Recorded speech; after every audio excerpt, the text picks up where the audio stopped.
people. Clap it up. That's what I'm talking about. Together, we are celebrating life. Before we start this TED Talk, before I even start, I want to celebrate life with all of you.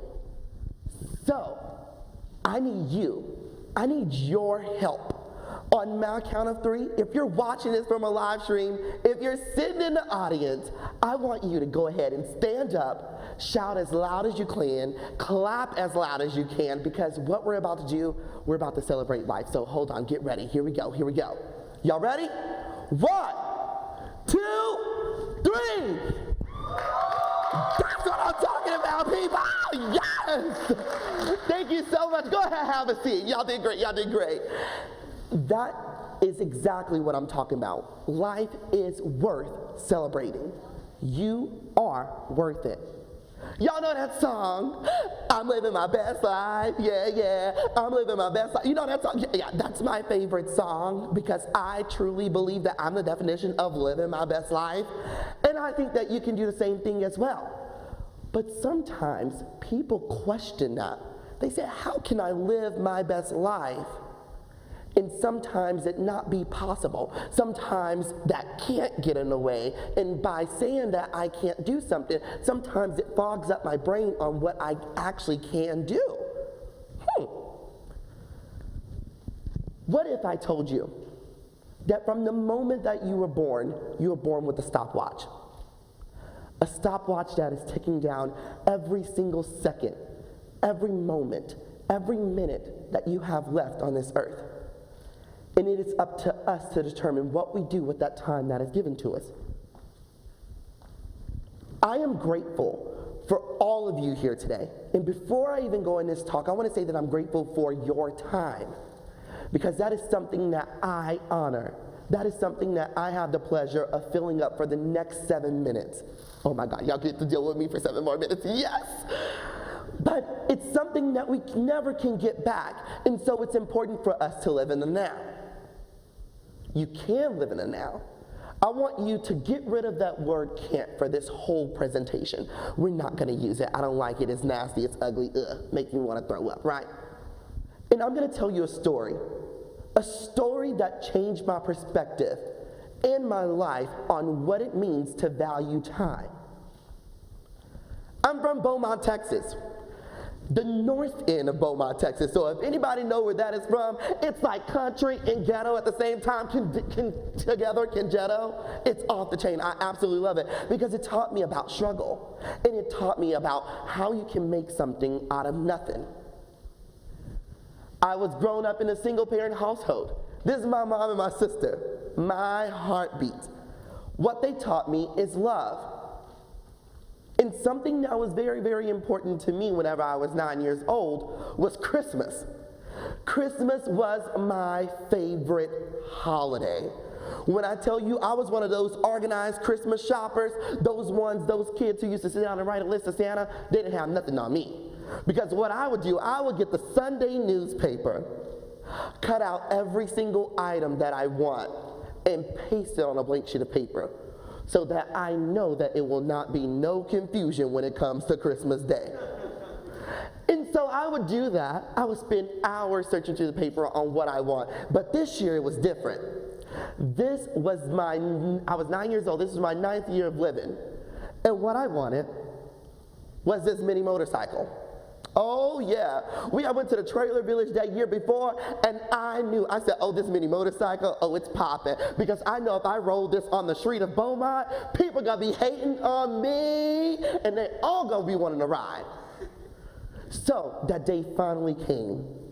Christmas morning. I could barely sleep at night. I was the type of kid who will wake up at 6 o'clock in the morning, run down and scream and shout. I even got a burn on the back of my leg from that gas heater that was always on from my excitement on Christmas morning.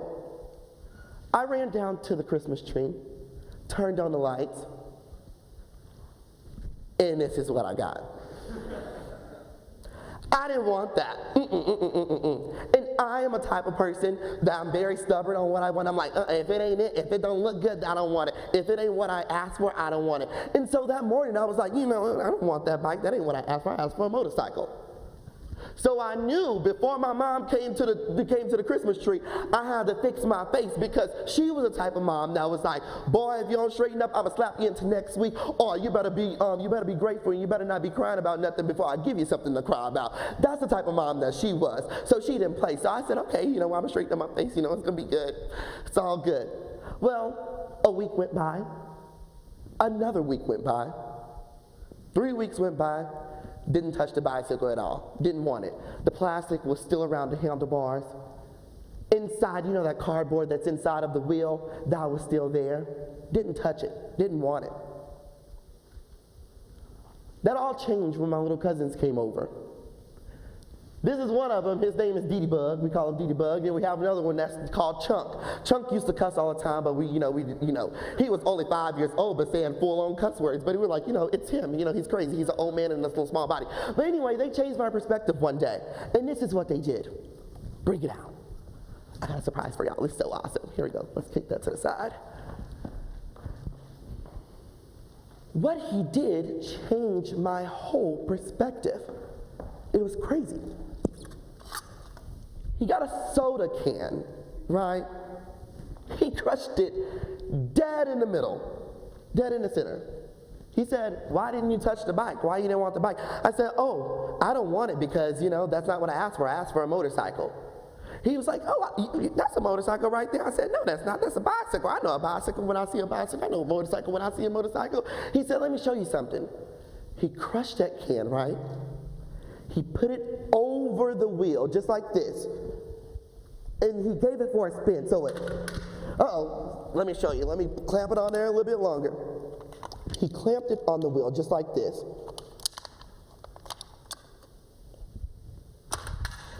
And basically, whenever you ran over it, it sounds like a motorcycle.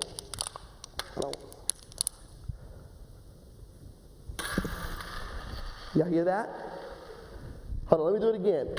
Oh, and it went off. But you get the memo. Whenever you're riding it, you hear it a little bit more. But it sounded like a motorcycle. And that was my chain reaction. That was the moment when I realized you can make something out of nothing. In all of those weeks that bicycle stayed under the tree, I wasted time. Time that I was not able to get back. Appreciate time. It's very, very, very important for us to value every single moment that we have left on this earth. I was told that I can't make a motorcycle out of a bicycle. I did. I can. Start having that I can attitude.